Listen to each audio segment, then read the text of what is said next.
শুভ বিজয় সবাইকে। কিন্তু যারা যারা আমার ভিডিওটা দেখছো, প্লিজ একটা লাইক কমেন্ট করলে আমিও তো উৎসাহিত হই, তার সাথে তোমাদের কাছেও নতুন নতুন ভিডিও নিয়ে আমি প্রতিদিন পৌঁছে যাব। তো চলো, আজকের 1 থেকে 1.5 মাস পরে মায়ের একটু ছোট্ট অপারেশনের কারণে আমি বেরোতে পারিনি।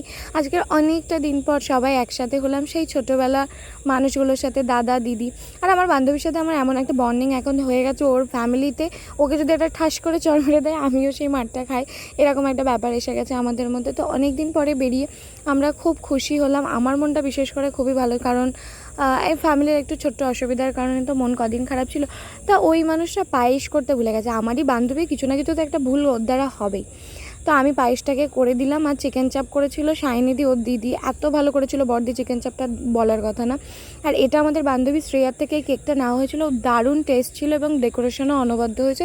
তোমরা কেউ যদি কেক নিতে চাও শ্রেয়ার থেকে আমাকে জানিও, আমি অবশ্যই নাম্বারটা দিয়ে দেবো। এবং এই মানুষটা এই গিফটটা পছন্দ করার জন্য কত যে এক্সাইটেড ছিল, প্লাস নার্ভাস ছিল পছন্দ হবে কিনা। ফাইনালি আমরা একটা রূপোর বেলা সিলেক্ট করেছিলাম, যেটা অমিতদার পছন্দ হয়েছিল। অমিতদা কেক কেটে নিয়েছে, কিন্তু এই দুটো লোকের মধ্যে মনে হচ্ছে কিছু অবৈধ সম্পর্ক আছে। তোমরা কি বলছো? লাস্টে চিকেন চাপ আর বিরিয়ানি খেয়ে বার্থডেটা কমপ্লিট করলাম। Bye bye.